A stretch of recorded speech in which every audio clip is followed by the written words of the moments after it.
भगवान श्री कृष्ण ने बताया कलयुग का अंत कब और कैसे होगा। जय श्री कृष्ण दोस्तों। सतयुग में शिव, त्रेता युग में राम, द्वापर में कृष्ण और कलयुग में भगवान बुद्ध का धर्म केंद्र में रहे हैं। लेकिन श्री कृष्ण धर्म को भूत, वर्तमान और भविष्य का धर्म बताया गया है। श्री कृष्ण का जीवन हर तरह से शिक्षा देने वाला है। महाभारत और गीता विश्व की अनुपम कृतियां हैं। महाभारत केवल हिंदुओं का नहीं बल्कि समस्त मानव जाति का ग्रंथ है। इससे प्रत्येक मानव को एक अच्छी शिक्षा और मार्गदर्शन मिल सकता है। प्रत्येक मनुष्य को इसे पढ़ना चाहिए। महाभारत में जीवन से जुड़े सभी विषयों का वर्णन किया गया है। इसमें जीवन के हर समस्या का समाधान मिलता है। महाभारत में देश, धर्म, न्याय, राजनीति, समाज, योग, युद्ध, ज्ञान, विज्ञान, आध्यात्म, तकनीकी आदि विषयों का विस्तार से वर्णन किया गया है। वर्तमान युग में भी महाभारत के एक एक प्रसंग से आज का मानव बहुत कुछ सीख सकता है। यह उस समय की बात है जब पांचों पांडव को वनवास हो गया था।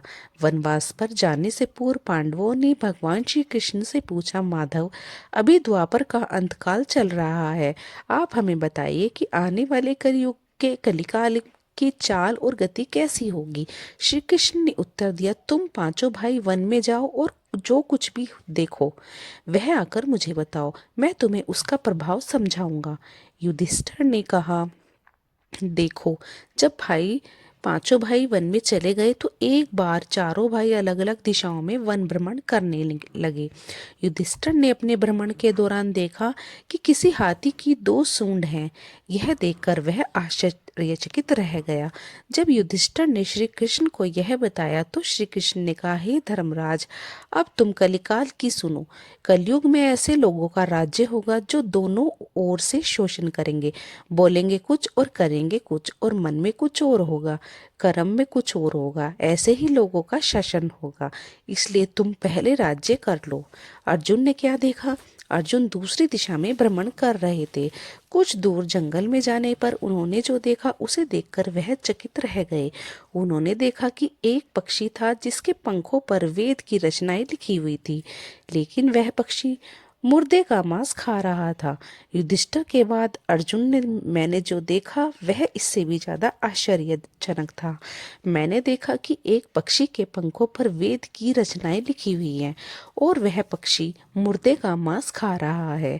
तब श्री कृष्ण ने कहा, इस प्रकार कलयुग में ऐसे लोग रहेंगे जो बड़े ज्ञानी और ध्यानी कहलाएंगे। वे ज्ञान की चर्चा तो करेंगे लेकिन उनका आचरण राक्षसी होगा। वे बड़े पंडित और विद्वान कहलाएंगे लेकिन उनका पूरा ध्यान इस पर होगा कि कौन सा मनुष्य मरे और उनकी संपत्ति उनके नाम हो जाए। हे अर्जुन, संस्थानों के व्यक्ति यह विचार करेंगे कि कौन सा मनुष्य मरे ताकि उसकी संपत्ति संस्था के नाम हो जाए। हर जाति धर्म के प्रमुख पद पर बैठे लोग विचार करेंगे कि कब किसका श्राद्ध हो, कौन कब किस पद से हटे और हम उस पर चढ़े। चाहे कितने भी लोग होंगे, किंतु उनकी दृष्टि तो धन और पद के ऊपर, मांस के ऊपर ही रहेगी। ऐसे लोगों की बहुतायत होगी, कोई कोई विरला ही संत पुरुष होगा। भीम ने क्या देखा? दोनों भाइयों की तरह भीम भी भ्रमण पर थे। भीम ने जो देखा वह भी आश्चर्यजनक था। उन्होंने देखा कि गाय ने बछड़े को जन्म दिया है।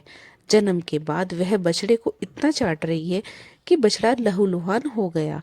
भीम ने जो देखा उसका जवाब अर्जुन के सवाल के बाद भी दिया।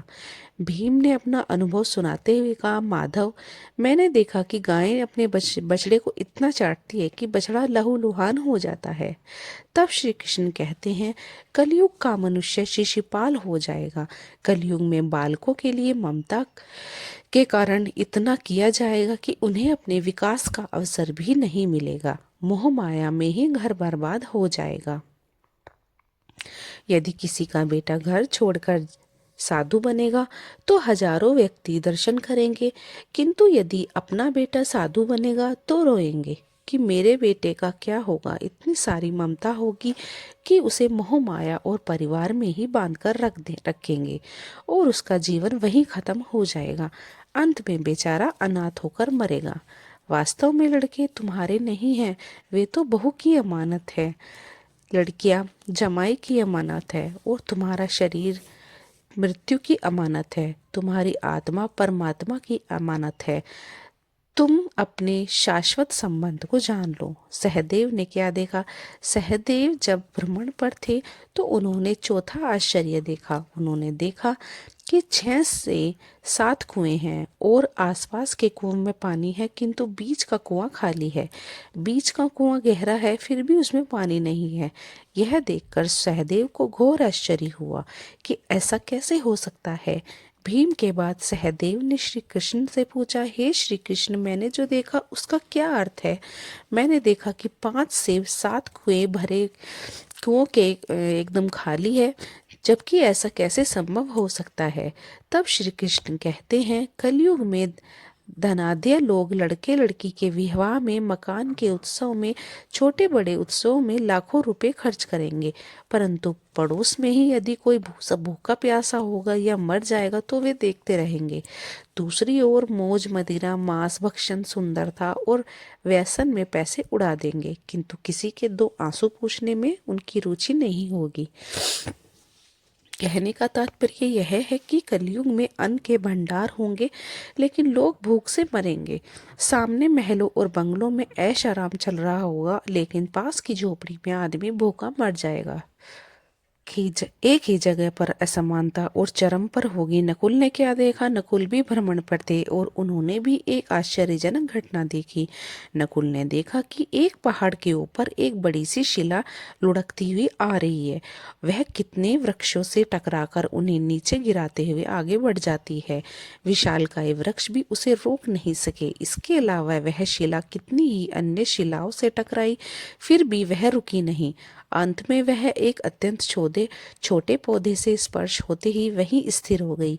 सहदेव के बाद नकुल भी श्री कृष्ण से कहा, हे श्री कृष्ण, मैंने भी एक आश्चर्य देखा है। एक बड़ी सी चट्टान पहाड़ से लुढ़की, वृक्षों के तने और चट्टाने उसे रोक नहीं पाई, किंतु एक छोटे से पौधे से टकराते ही वह चट्टान रुक गई। तब श्री कृष्ण ने कहा, कलयुग में मानव का मन नीचे गिरेगा, उसका जीवन पतित होगा। यह पतित जीवन न तो धन की शिला से रोकेगा, न ही सत्ता के वृक्षों से रोकेगा, किंतु हरि नाम के एक छोटे से पौधे से, हरि कीर्तन के एक छोटे से पौधे से मनुष्य जीवन का पतन होना रुक जाएगा। बोलिए जय श्री कृष्ण। दोस्तों, अब आइए जानते हैं कि क्यों कलयुग को ही सभी युगों में सर्वश्रेष्ठ बताया गया है। एक बार बड़े बड़े ऋषि मुनि एक जगह जुट गए। इस बात पर विचार होने लगा कि कौन सा युग सबसे बढ़िया है। बहुतों ने सतयुग को श्रेष्ठ बताया, कुछ ने त्रेता युग को, कुछ ने द्वापर युग को। सब एक राय नहीं बनी, तो यह तय हुआ कि जिस काल में कम प्रयास में ज्यादा पुण्य कमा सकेंगे, साधारण मनुष्य भी सुविधा अनुसार धर्म कर्म करके पुण्य कमा सकेंगे, उसे ही श्रेष्ठ माना जाएगा। लेकिन विद्वान आसानी से कभी एक मत हो ही नहीं सकते। विवाद बढ़ता ही गया। अंत में सबने कहा, झगड़ा करने से क्या फायदा, व्यास जी सबसे बड़े हैं, उनसे ही पूछ लेते हैं, जो वे कहेंगे उसे मान लेंगे। व्यास जी का उत्तर जानने के लिए सभी ऋषि मुनि व्यास जी के पास चले गए। व्यास जी उस समय गंगा में स्नान कर रहे थे। वह महर्षि उनके गंगा से बाहर निकलने का इंतजार करने लगे। व्यास जी ने सभी ऋषि मुनियों को तट पर जुटते देखा, तो उन्होंने एक गहरी डुबकी ली और बाहर निकले। तो उन्होंने एक मंत्र बोला। यह मंत्र स्नान के समय उच्चारण किए जाने वाले मंत्रों से बिल्कुल अलग था। ऋषियों ने व्यास जी को जपते हुए सुना, कलयुग ही सर्वश्रेष्ठ है, कलयुग ही श्रेष्ठ है। इससे पहले कि ऋषिगण कुछ समझ पाते, व्यास जी ने फिर डुबकी लगाई। इस बार जब वे आए तो बोले, श्रुध ही साधु है, श्रुध ही साधु है। यह सुनकर मुनिगण एक दूसरे का मुख देखने लगे। व्यास जी ने तीसरी डुबकी लगाई। जब वे इससे बाहर निकले तो बोले, स्त्री ही धन्य है, स्त्री ही धन्य है। यह देखकर मुनियों को आश्चर्य हुआ। ऋषि मुनि को यह माजरा समझ में नहीं आया। वे नहीं समझ पा रहे थे कि व्यास जी को क्या हो गया है, यह कौन सा मंत्र है और इसे वे क्यों जप रहे हैं। गंगा से निकलने के बाद व्यास जी सीधे अपनी कुटिया की ओर बढ़े। उन्होंने अपनी नित्य पूजा करी और जब बाहर आए तो ऋषि मुनि को प्रतीक्षा में बैठे पाया। व्यास जी ने स्वागत करते हुए पूछा, कहो कैसे आए हैं। ऋषियों ने कहा, महाराज हम तो आए तो थे एक समस्या का समाधान कराने, परंतु आपने हमें कई नए असमंजस में डाल दिया। स्नान करते समय आपने जो मंत्र बोले उनका कोई गहरा अर्थ होगा, वह हमें समझ नहीं आया, कृपया करके हमें समझाइए। व्यास जी का स्पष्टीकरण देते हुए कहा, कलयुग ही श्रेष्ठ है, श्रुत ही साधु है, स्त्री ही धन्य है। यह बातें तो गोपनीय है, पर नहीं इतनी गहरी कि आप जैसे विद्वानों की समझ में ना आए। फिर भी यदि आप स्पष्टता चाहते हैं तो कारण बता देता हूँ। कलयुग क्यों श्रेष्ठ है? जो फल सतयुग में 10 वर्षों के जप तप पूजा पाठ और ब्रह्मचर्य पालन से प्राप्त होता है, वही फल त्रेता के मात्र 1 वर्ष में, द्वापर में 1 महीने में और कलयुग में 1 दिन में मिल जाता है। सतयुग में जिस फल के लिए ध्यान लगाना पड़ता है, त्रेता में यज्ञ करना पड़ता है और द्वापर में देवी देवताओं के हवन पूजन करना पड़ता है, कलयुग में उसके लिए केवल ऋषि कर श्री कृष्ण का नाम जपना ही पर्याप्त होता है। कम समय और कम प्रयास में सबसे अधिक पुण्य लाभ मिलने के कारण ही मैंने कलयुग को सर्वश्रेष्ठ माना है और सर्वश्रेष्ठ कहा है। शूद्र ही साधु क्यों? ब्राह्मणों को जब जन्म के बाद कितने अनुशासन और विधि विधान का पालन करने के बाद पुण्य प्राप्त होता है, जबकि शूद्र केवल निष्ठा से सेवा धर्म निभाकर वही पुण्य अर्जित कर सकते हैं, जो सब कुछ सहते हुए भी अपना कर्तव्य निभाते आए हैं।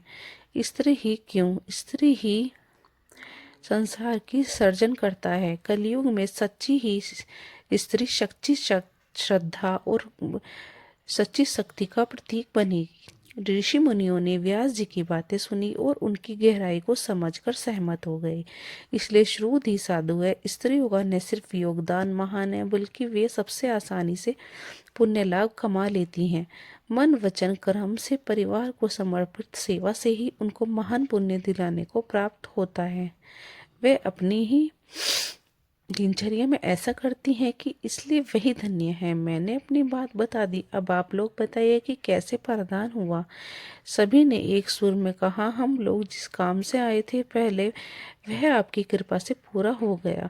महर्षि वेदव्यास ने कहा, आप लोगों को नदी तट पर देख मैंने अपने ध्यान बल से अपने मन की बात, आपके मन की बात जान ली थी, इसलिए डुबकी लगाने के साथ ही जवाब भी देता गया था। सभी ने महर्षि व्यास जी की पूजा की और अपने अपने स्थान को लौट गए। अब आइए सुनते हैं कलयुग में किन लोगों का ने साक्षात राम को देखा। देवी देवता या भगवान के दर्शन हर किसी को नहीं होते, लेकिन प्रयास करें तो हो सकते हैं। कहते हैं सतयुग में भगवान की प्राप्ति ध्यान से होती थी और त्रेता युग में यज्ञ से, द्वापर में पूजा अर्चना और साधना से, और कलयुग में नाम स्मरण और जप से भगवान के दर्शन होते हैं। हालांकि कोई भी युग हो, भक्त से भगवान प्रसन्न होते हैं। लोगों ने देखा था। क्या आप जानते हैं माधवाचार्य जी का जन्म 1238 में हुआ था। वे प्रभु श्री राम और हनुमान जी के परम भक्त थे। यही कारण था कि एक दिन उन्हें हनुमान जी के साक्षात दर्शन हुए। यज्ञ माधवाचार्य ने हनुमान जी को अपने आश्रम में देखने की बात बताई। बलचलम रामदास ने अब्दुल हसन तानाशाह के खजाने से भगवान राम के लिए एक मंदिर बनवाया। हालांकि रामदास का इरादा अच्छा था, फिर भी उन्होंने देश के कानून का उल्लंघन किया, जिससे उन्हें जेल हो गई। फिर एक चमत्कार हुआ। भगवान राम ने रामदास की गहन प्रार्थना कर उत्तर दिया। राम जी और लक्ष्मण जी एक राजस्व अधिकारी के रक्षक के रूप में तैयार होकर राजा के पास गए और जुर्माने व खजाने का बकाया राशि का भुगतान कर दिया। उन दोनों ने राजा से रामदास को रिहा करने के लिए कहा और फिर गायब हो गए। जब रामदास को इसके बारे में पता चला तो उन्होंने राजा से कहा कि उन्होंने किसी को धन लेकर नहीं भेजा था। तानाशाह बहुत खुश थे कि भगवान राम के दर्शन हुए, परंतु रामदास इस बात से बहुत दुखी थे कि भगवान राम और लक्ष्मण मुस्लिम राजा के सामने आए, लेकिन उन्हें दर्शन नहीं दिए। उन्होंने अपनी एक रचना में मुस्लिम राजा तानाशाह को नाम लेते हुए तेलुगु में गाना गाया था। बाद में उन्होंने स्वयं भगवान राम के लिए दर्शन किए।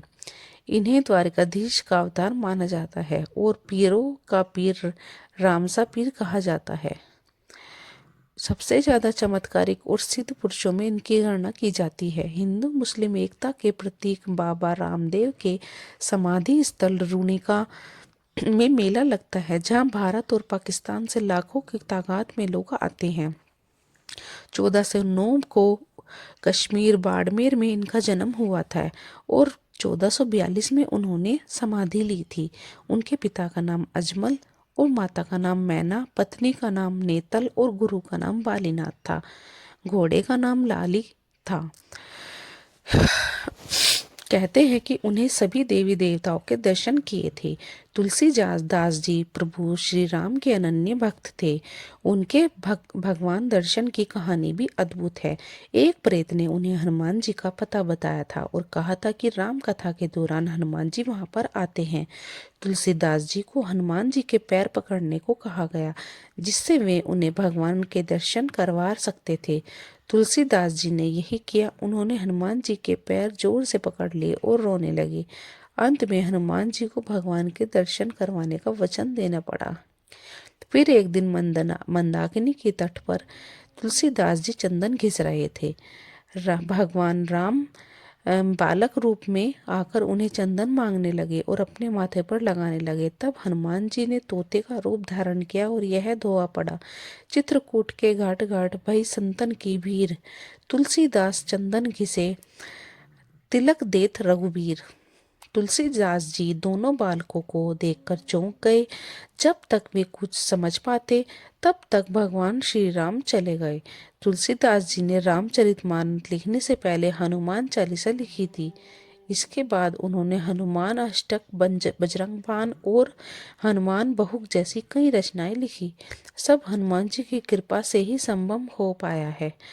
राघवेंद्र स्वामी 1595 में जन्मे राम भक्त थे।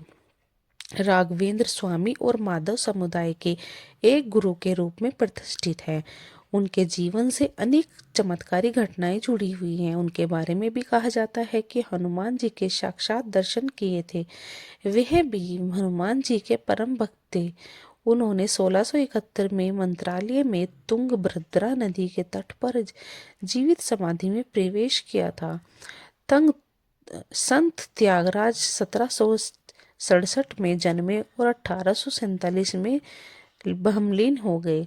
संत त्यागराज श्री राम और हनुमान जी के परम भक्त थे। ऐसा माना जाता है कि उन्होंने 6 करोड़ बार श्री राम का नाम पाठ किया और अपने घर अपने सामने सीता देवी, लक्ष्मण और आंजनेय के साथ श्री राम के दर्शन का सौभाग्य प्राप्त किया। नीम करोली बाबा का वास्तविक नाम लक्ष्मी नारायण शर्मा था। उत्तर प्रदेश के अकबरपुर गांव में उनका जन्म हुआ था। 1900 के आसपास हुआ था।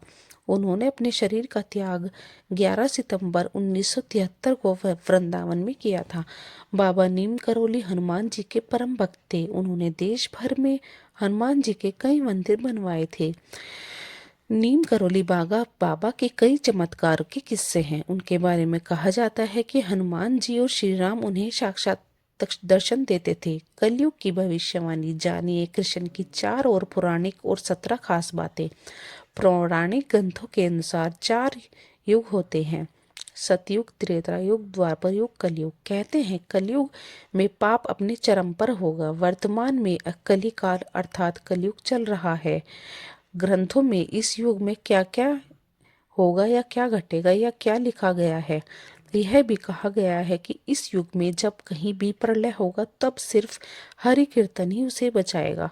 दोस्तों आइए जानते हैं कलयुग के संबंधों में ग्रंथों में क्या लिखा है। सतयुग में प्राप्त प्रतीकात्मक और तौर पर धर्म के 4 पैर थे।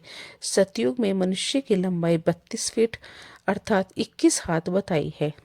इस युग में पाप की मात्रा 0 अर्थात 0% होती है, जबकि पुण्य की मात्रा 20% अर्थात 100% होती है। राजा हरिभद्र हुए थे, जिन्हें सत्य के लिए खुद के परिवार और अंत में खुद का बलिदान भी दे दिया। नंबर 2, त्रेता युग में धर्म के 3 पैर थे। इस युग में मनुष्य की लंबाई 21 फीट अर्थात लगभग हाथ 14 बताए गए हैं। इस युग में पाप की मात्रा 5 विश्वा अर्थात 25% होती है और विश्व की मात्रा 15% अर्थात 75% होती है। इस युग में विष्णु का वामन और राम अवतार हुआ था। असुर राज बाली ने 3 पद में धरती दान दी। जब राक्षस राज रावण ने सीता का अपहरण करने के बाद उन्हें छुआ तक नहीं। नंबर 3, द्वापर में धर्म के 2 पैर ही रह गए। इस युग में मनुष्य की लंबाई 11 फीट अर्थात लगभग 7 हाथ बताई गई है। इस युग में पाप की मात्रा 10 विस्वा अर्थात 50% होती है, जबकि पुण्य की मात्रा 10 अर्थात 50% होती है। मतलब यह है कि इस युग में आधे मनुष्य पापी आधे पुण्यात्मा रहते थे। इस युग में महाभारत का युद्ध हुआ था। यह युद्ध धर्म युद्ध ही था, जिसमें श्री कृष्ण ने धर्म की रक्षा की थी। नंबर 4, कलयुग। द्वापर में धर्म के 2 पैर थे, लेकिन अब कलिकाल में धर्म के पैरों का कोई नामो निशान नहीं है। धर्म अब पंगु बन गया है। इस युग में मनुष्य की औसत लंबाई 5 फीट 5 इंच अर्थात लगभग 5.5 हाथ बताई गई है। इस युग में धर्म का सिर्फ 1/4 अंश ही रह जाता है। इस युग में पाप की मात्रा 15 विश्व अर्थात 75% होती है, जबकि पुण्य की मात्रा 25% होती है। लेकिन वर्तमान में देखा जा रहा है कि कलिकाल अपने चरम पर है। जो 25% पुण्य की मात्रा बताई गई थी, अब वह कहीं भी नजर नहीं आती। महज 5% पुण्य ही कहीं बचा है। अब तो चारों तरफ पाप ही पाप नजर आता है। आइए जानते हैं कलयुग का वर्णन श्री कृष्ण की नजर में कैसा है। कलयुग का वर्णन करते हुए श्री कृष्ण कहते हैं कि कलयुग में ऐसे लोगों का राज्य होगा जो दोनों ओर से शोषण करेंगे, बोलेंगे कुछ और करेंगे कुछ और, मन में कुछ और होगा और कर्म कुछ और होंगे। ऐसे ही लोगों का राज्य होगा। इसी प्रकार कलयुग में ऐसे लोग रहेंगे जो बड़े ज्ञानी और ध्यानी कहलाएंगे। वे ज्ञान की चर्चा तो करेंगे, लेकिन उनके आचरण राक्षसी होंगे। वे बड़े पंडित और विद्वान कहलाएंगे। यदि देखते रहेंगे कि कौन सा मनुष्य मरे और हमारे नाम संपत्ति या पद मिल जाए। कलयुग का मनुष्य शिशुपाल हो जाएगा। कलयुग में बालकों के लिए माता पिता की इतनी ममता रखेंगे कि उन्हें अपने विकास का अवसर ही नहीं मिलेगा। मोह माया में ही घर बर्बाद हो जाएगा। किसी का बेटा घर छोड़कर साधु बनेगा तो हजारों व्यक्ति दर्शन करेंगे। कलयुग में मनुष्य में वर्ण और आश्रम संबंधी प्रवृत्ति नहीं होगी। वेदों का पालन कोई नहीं करेगा। कलयुग में विवाह को धर्म नहीं माना जाएगा। शिष्य गुरु के अधीन नहीं रहेंगे। पुत्र भी अपने धर्म पालन नहीं करेंगे। कोई किसी के कुल में पैदा ही क्यों न हुआ हो, जो बलवान होगा वही कलयुग का सबसे बड़ा स्वामी होगा। सभी वर्णों के लोग कन्या बेचकर निर्वाह करेंगे। कलयुग में जो भी किसी का वचन होगा वही शास्त्र माना जाएगा। कलयुग के लक्षण। थोड़े से धन से मनुष्य में बड़ा घमंड होगा। नंबर 2, स्त्रियां अपने केशों पर ही रूपवती होने का गर्व करेंगी। नंबर 3, कलयुग में स्त्रियां धनहीन पति को त्याग देंगी। उस समय धनवान पुरुष ही स्त्रियों का स्वामी होगा। नंबर 3, जो अधिक देगा उसे ही मनुष्य अपना स्वामी मानेंगे। लोग केवल प्रभुता के कारण ही संबंध रखेंगे। दिव्य राशि घर बनाने में ही समाप्त हो जाएगी, जिससे ध्यान पुण्य के काम नहीं होंगे। बुद्धि केवल धन संग्रह में ही लगी रहेगी। सारा धन उपभोग में ही समाप्त हो जाएगा। कलयुग की स्त्रियां अपनी इच्छा के अनुसार आचरण करेंगी। हाव भाव व विलास में ही उनका मन रहेगा। अन्याय से धन पैदा करने वाले पुरुषों में उनकी आसक्ति होगी। सभी लोग सदा समानता का दावा करेंगे। कलयुग की प्रजा बाढ़ और सूखे के भय से व्याकुल रहेगी। सबके नेत्र आकाश की ओर लगे रहेंगे। वर्षा न होने से मनुष्य तपस्वी की तरह फल मूल पत्ते खाकर जीवित रहेंगे। कोई आत्महत्या कर लेंगे। सदा अकाल ही पड़ा रहेगा। बिना स्नान किए भोजन करेंगे। देव पूजा, अतिथि सत्कार, श्राद्ध और तर्पण की क्रिया कोई नहीं करेगा। स्त्रियां लोभी, नाटी, अधिक खाने वाली और मंद भाग्य वाली होंगी। गुरुजनों और पति की आज्ञा पालन नहीं करेंगी तथा पर्दों के भीतर भीतर भी नहीं रहेंगी, अपनी ही इच्छा में भरी रहेंगी और ध्येय शुद्धि की ओर ध्यान नहीं देंगी, असत्य और कटु वचन बोलेंगी, दुराचारी पुरुषों से मिलने की अभिलाषा करेंगी, धार्मिक पतन ब्रह्मचारी वेदों में कहे गए व्रत का पालन किए बिना ही वेदाध्ययन करेंगे, गृहस्थ पुरुष न तो हवन करेंगे न सत्पात्र को उचित दान देंगे, वरना वनों में रहने वाले ग्रामीण आहार का संग्रह करेंगे, सन्यासी भी मित्र आदि के स्नेह बंधन में बंधे रहेंगे, राजा और शासन राजा प्रजा की रक्षा न करेंगे बल्कि उन्हें वसूलने के बहाने प्रजा के ही धन का अपहरण करेंगे। अधम मनुष्य संस्कारहीन होते हुए भी पाखंड का सहारा लेकर लोगों को ठगने का काम करेंगे। पाखंड की अधिकता और अधर्म की वृद्धि होने से लोगों की आयु कम होती चली जाएगी। 5, 6 अथवा 7 वर्ष की स्त्री और 8, 9, 10 वर्ष के पुरुषों से ही संतान होने लगेगी। घोर कलयुग आने पर मनुष्य 20 वर्ष तक भी जीवित नहीं रहेंगे। उस समय लोग मंदबुद्धि, व्यर्थ के चिन्ह धारण करने वाले और बुरी सोच वाले होंगे। यह विवरण दर्शाता है कि कलयुग में समाज, शासन, धर्म और नैतिकता कैसी दुर्दशा होगी। लोग ऋण चुकाए बिना ही हड़प लेंगे तथा जिसका शास्त्र में कहीं विधान नहीं, ऐसे योगों का अनुष्ठान होगा। मनुष्य अपने आप को ही पंडित समझेंगे और बिना प्रमाण के ही सब कार्य करेंगे। तारों की ज्योति फीकी पड़ जाएगी, 10 दिशाएं विपरीत होंगी, पुत्र पिता को तथा बहुएं सास को काम करने भेजेंगी। कलयुग के समय साथ साथ मनुष्य वर्तमान पर विश्वास करने वाले शास्त्र ज्ञान से रहित दंडी और अज्ञानी होंगे। जब जगत के लोग सर्वभक्षी हो जाएंगे, स्वयं ही आत्मरक्षा के लिए हो जाएंगे तथा राजा उनकी रक्षा करने में असमर्थ होंगे, तब मनुष्य के क्रोध और लोभ की अधिकता हो जाएगी। कलयुग के अंत में समय बड़े बड़े भयंकर युद्ध होंगे, भारी वर्षा, आंधी और जोरों की गर्मी पड़ेगी। लोग खेती काट लेंगे, कपड़ा चुरा लेंगे, पानी पीने का सामान और पेटियां भी चुरा लेंगे। चोर अपने ही जैसे चोरों की संपत्ति चुराने लगेंगे, हत्यारों की भी हत्या होने लगेगी। चोरों से चोरों का नाश हो जाने के कारण जनता का कल्याण होगा। युगांत काल में मनुष्य की आयु अधिक से अधिक 30 वर्ष की होगी। मनुष्य की औसत आयु 20 वर्ष ही रह जाएगी। 5 वर्ष की उम्र में स्त्री गर्भवती हो जाया करेगी। 16 वर्ष में लोग वृद्ध हो जाएंगे और 20 वर्ष में मृत्यु को प्राप्त हो जाएंगे। इंसान का शरीर घटकर बौना हो जाएगा और पुराण में बताया गया है कि कलयुग में ऐसा समय भी आएगा जब इंसान की उम्र बहुत कम रह जाएगी, युवावस्था समाप्त हो जाएगी। कली के प्रभाव से प्राणियों के छोटे छोटे शरीर क्षीण और रोगग्रस्त होने लगेंगे। श्रीमद् भागवत के द्वारा कलयुग के धर्म के अंतर्गत श्री सुखदेव जी परीक्षित जी कहते हैं, जो जो घोर कलयुग आएगा त्यों तो उत्तरोत्तर धर्म, सत्य, पवित्रता, क्षमा, दया, आयु, बल और स्मरण शक्ति का लोप होता जाएगा, अर्थात लोगों की आयु भी कम होती जाएगी।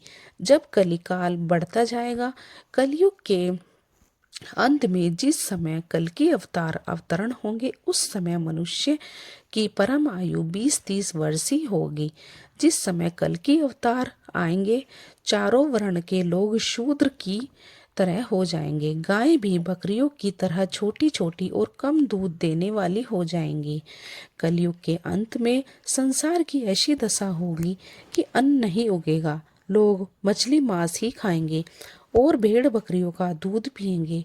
गाय तो दिखना भी बंद हो जाएंगी, तो वह बकरी समान होंगी भी तो वह बकरी समान होंगी। ऐसा समय आएगा जब जमीन से अन्न उपज बंद हो जाएगा, पेड़ों पर फल नहीं लगेंगे। धीरे धीरे यह सारी चीजें विलुप्त हो जाएंगी। गाय दूध देना बंद कर देंगी। स्त्रियां कठोर स्वभाव वाली व कड़वा बोलने वाली होंगी। वे पति की आज्ञा नहीं मानेंगी। जिसके पास धन होगा उसी के पास स्त्रियां रहेंगी। मनुष्य का स्वभाव गधों जैसा केवल गृहस्थी का भार ढोने वाला रह जाएगा। लोग विषय वासना में लिप्त होंगे। धर्म कर्म का लोभ हो जाएगा। मनुष्य नास्तिक व चोर हो जाएंगे। सभी एक दूसरे को लूटने में लगे रहेंगे। कलयुग में समाज हिंसक हो जाएगा। जो लोग बलवान होंगे उनका ही राज चलेगा। मानवता नष्ट हो जाएगी। रिश्ते भी समाप्त हो जाएंगे। एक भाई दूसरे भाई का ही शत्रु हो जाएगा। जुआ, शराब, पर स्त्रीगमन और हिंसा ही धर्म होगा। पिता और पुत्र का वध करके भी उद्गन नहीं होंगे। अपनी प्रशंसा के लिए लोग बड़ी बड़ी बातें बनाएंगे, किंतु समाज में उनकी निंदा नहीं होगी। जब समय सारा जगत पतित हो जाएगा, इसमें संशय नहीं। एक हाथ दूसरे हाथ को लूटेगा। कलयुग में लोग शास्त्रों से विमुख हो जाएंगे। अनैतिक साहित्य की लोगों की पसंद हो जाएगा। बुरी बातें और बुरे शब्दों का ही व्यवहार किया जाएगा। स्त्री और पुरुष दोनों ही अधर्मी हो जाएंगे। स्त्रियां पतिव्रत धर्म का पालन करना बंद कर देंगी और पुरुष भी ऐसा ही करेंगे। स्त्री और पुरुष से संबंधित सभी वैदिक नियम विलुप्त हो जाएंगे। अंत में इस घोर कलिकाल से बचने का एक ही तरीका यह है कि व्यक्ति को वेदों की ओर लौट जाना चाहिए और हर समय हरि कीर्तन करके खुद को सुरक्षित रखना चाहिए। जो व्यक्ति धर्म से विमुख होकर रहेगा, वह कहीं भी किसी अकाल मृत्यु को प्राप्त नहीं होगा और हर समय दुखी और संकटों से घिरा रहेगा। तो दोस्तों, आपको ये जानकारी कैसी लगी है, कमेंट करके ज़रूर बताना। वीडियो पसंद आया हो तो लाइक करना और अपने दोस्तों के साथ शेयर ज़रूर करना और कमेंट बॉक्स में जय श्री कृष्णा लिखना ना भूलना। और ऐसी ही बहुत सारी कहानियाँ सुनने के लिए चैनल को सब्सक्राइब जरूर करना। मिलते हैं इसी तरह की नेक्स्ट वीडियो में। जय श्री कृष्ण। हर हर महादेव।